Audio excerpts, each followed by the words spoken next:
Dans une mise en page comme celle-ci, il y a souvent des superpositions de blocs.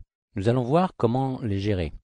Dans cette partie de la page, j'ai une superposition d'objets. Si je clique, je sélectionne celui qui se situe au premier plan, donc le bloc texte. Si j'enfonce la touche CTRL ou commande sur un Mac et que je clique, j'obtiens l'élément situé dans un plan inférieur. Je peux alors changer sa position dans la pile par le menu Objets, Disposition, Premier plan. Quand il y a beaucoup d'objets sur la page, c'est plus facile de les contrôler en utilisant les calques. Par défaut, un nouveau document ne comporte qu'un seul calque.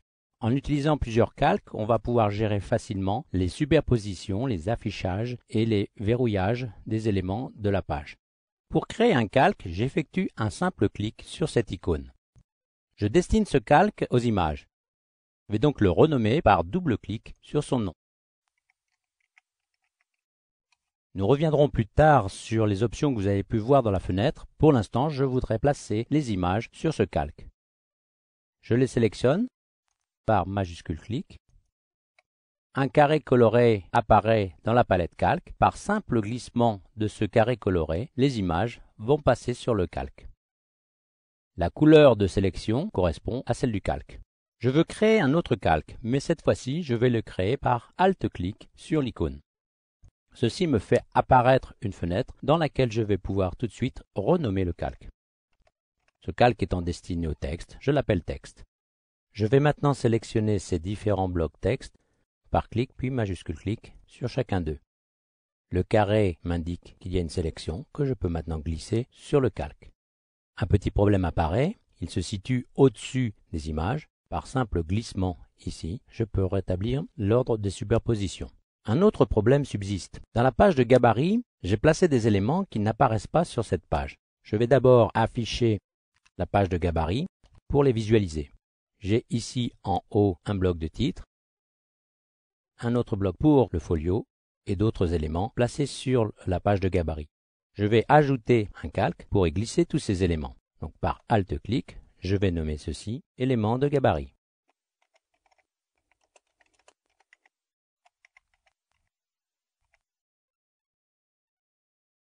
Je vais maintenant sélectionner tous les éléments de la page pour les glisser sur le calque. Je vais créer un dernier calque pour y placer les repères. Je le nomme donc repère.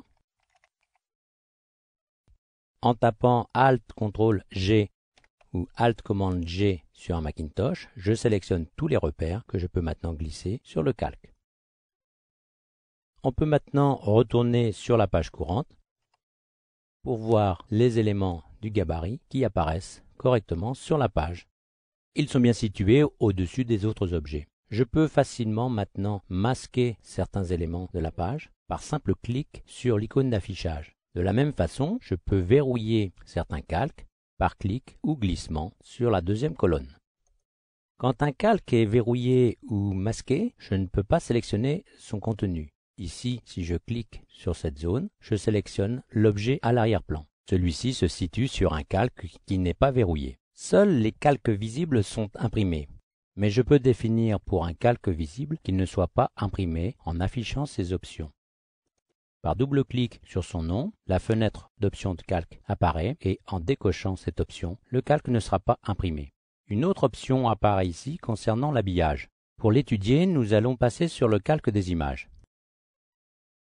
J'affiche les options de ce calque et ici, je vais cocher cette option. Automatiquement, le texte n'habille plus l'image. Si maintenant je réaffiche le calque, le texte habille l'image. Notez ici que le nom en italique indique que le calque ne sera pas imprimé. Je peux également contrôler l'impression ou non d'un calque dans la commande Imprimer. De la même façon, dans la commande Exporter en PDF.